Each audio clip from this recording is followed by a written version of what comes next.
हम लोग तिरंगा यात्रा की शुरुआत कर रहे हैं साथियों। 9 तारीख से लेकर 17 तारीख तक पूरे प्रदेश में इस अभियान को चलाने के लिए देश के यशस्वी प्रधानमंत्री आदरणीय नरेंद्र मोदी जी के मार्गदर्शन में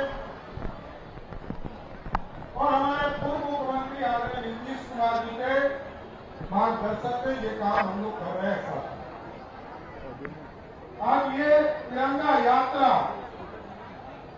केवल 3 रंगों का ध्वज नहीं है साथियों, और क्योंकि हमारे पूर्वजों ने, हमारे स्वतंत्रता सेनानी ने अपने प्राणों की आहुति देकर इस भारत में लोकतंत्र स्थापित किया और लोकतंत्र के साथ साथ एक तिरंगा का झंडा दिया।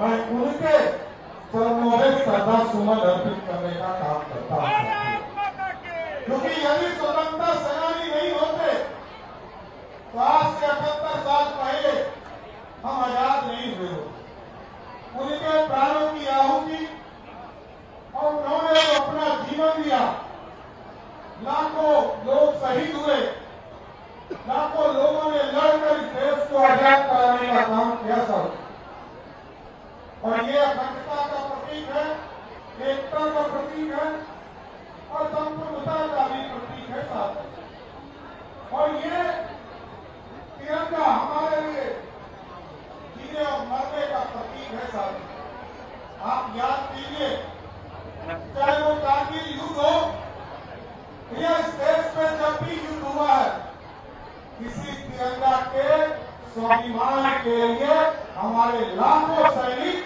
अपने प्राणों की आहुति देने का काम करते हैं। इसलिए हम तमाम लोग मिलकर ये तिरंगा हमारा अभिमान है साथियों, हमारे लोकतंत्र की पहचान है, और ये सिर्फ 3 रंगों में कटा हुआ भाग नहीं है। ये केसरिया जो है ये साहस का प्रतीक है, त्याग का प्रतीक है और बलिदान का प्रतीक है साथियों। और जो सफेद रंग है ये शांति, हम दुनिया से नहीं लड़ते, हमसे कोई लड़ता है, आंख दिखाता है, उससे लड़ने का काम भी भारत के लोग करते हैं, इसका प्रतीक है साहब। और तीसरा जो हरा है ये हमारी समृद्धि का प्रतीक है। हमारे देश कैसे समृद्धि की ओर जा रहा है ये आप तमाम लोग देख रहे हैं। आज अर्थव्यवस्था में हम दुनिया के 4वें स्थान पर पहुंच चुके, और आदरणीय प्रधानमंत्री नरेंद्र मोदी जी का सपना है कि 2047 तक ऐसी समृद्धि स्थापित करना है, दुनिया के सबसे ताकतवर देश बनकर 2047 में स्थापित होना है। इसलिए हम तमाम लोगों को यही आग्रह करते आ रहा है कि ये जन भागीदारी का काम है। सरकार इस योजना को नहीं चलाती, आपके स्वाभिमान की रक्षा करेंगे, लगातार सरकार प्रयास करती है। और तिरंगा यात्रा ये प्रतीक है कि हमारे पूरे जीवन में इससे बड़ा महत्व कुछ नहीं।